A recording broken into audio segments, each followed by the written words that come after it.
Okay guys, bumili ako ng ng bagong side mirror.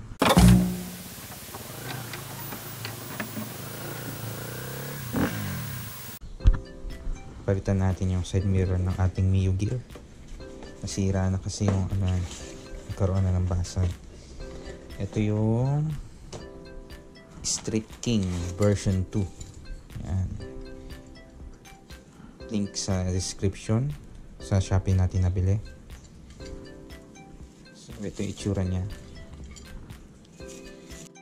So mukhang okay naman. Blue lens para hindi makakasilaw sa gabi. Natin yung mga laman. So mirror.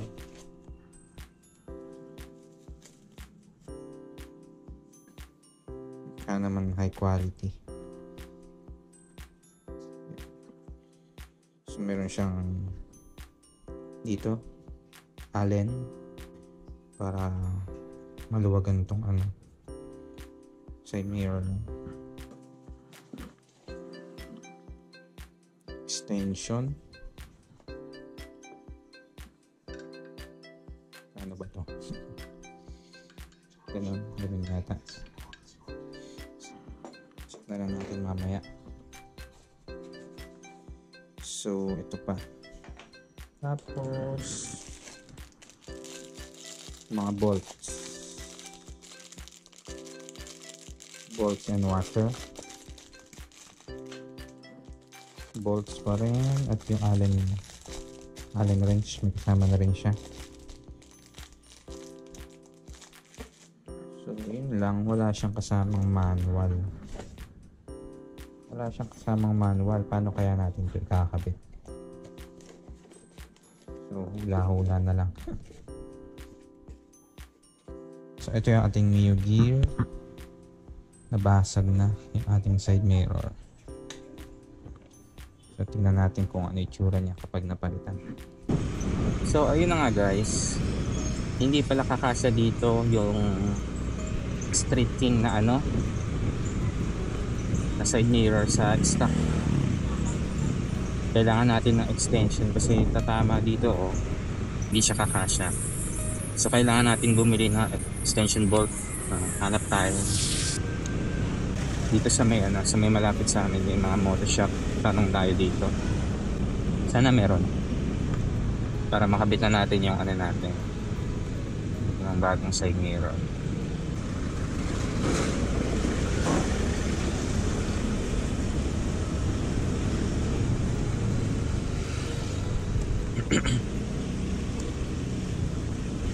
Dito meron, tanong tayo dito.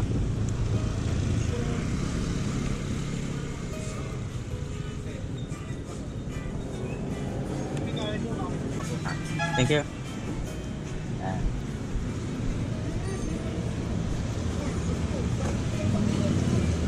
Hanap tayo dito sa iba. Wala sila dito.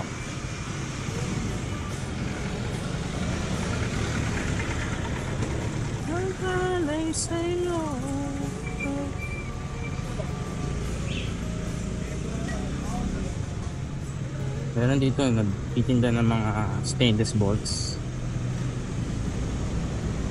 Hindi na tayo dumiretso, baka meron siya doon.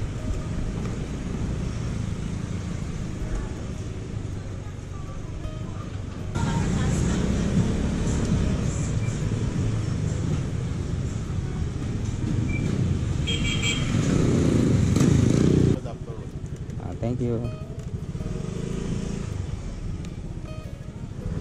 Kaya tayo maghanap.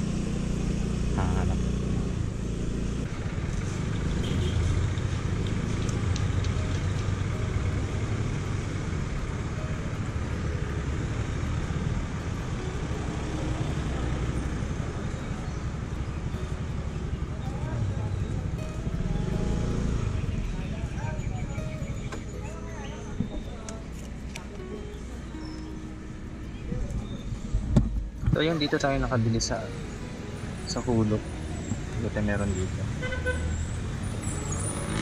So guys, left and right. So yun guys, during installation kanina na-realize ko hindi pala siya kakasya dun sa stock kasi tatama siya dito. So bumili muna ako ng adapter. Ayan, para sa Yamaha. Left and right, magkaiba pala kayo kulay niyan. Left and right. So kailangan yun dito kung mag-street king din kayo na side mirror. Ayan.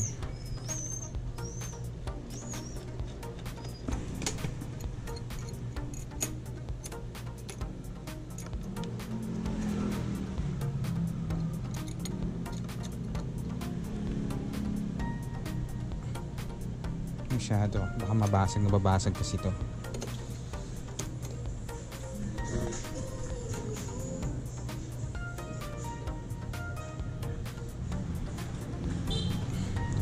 Ayan.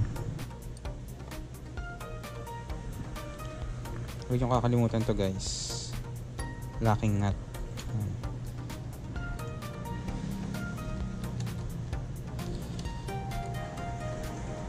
Para humigpit siya.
Ayan guys, ito yung itsura niya kapag nakakabit na. So maganda yung forma niya. Malawak din yung field of view niya. Hindi siya nakakasilaw. So matitesting natin ito mamaya sa gabi kapag may mga naka-high beam sa likod. Malalaman natin kung talaga bang hindi nakakasilaw. Pero so far okay naman. Okay naman yung vision. Ayan.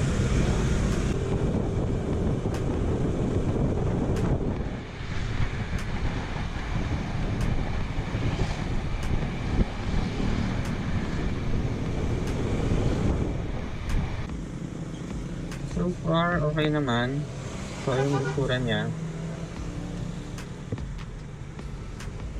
kitang-kita naman yung nasa likod. So, informa niya lang ng mga ng maayos. So, ayan guys, ito na yung itsura ng ating Mio Gear. Tapos natin ilagay yung side mirror na straight king. Ayan. Mas nagkaroon talaga siya ng forma. Ayan. Ganda. So, ang downside lang siguro nito guys ay kapag gusto nyong baguhin yung posisyon ng mga joints niya, kailangan nyo pa ng allen. Ito din, kailangan niyo ng huwag nyo masyadong higpitan kasi kapag sobrang higpit hindi nyo na magagalaw itong to, joint na to. So yun lang. Ito rin yung pinaka mirror nya. Pag masyado mahigpit yung mga allen bolts, hindi nyo na magagalaw. Kailangan tamang higpit lang. Pati dito, so lahat ng bolts nya kailangan hinay-hinay lang sa paghigpit. Yun lang naman guys ang nakikita kong downside. overall, recommended. Yung field of view niya malawak, kitang kita yung nasa likod, so kumpara sa stock. Tsaka hindi siya nakakasilaw kasi blue lens siya, hindi siya ganun nag-glare, hindi masakit sa mata. Yan. So hanggang dito na lang guys yung ating video. See you again on the next one.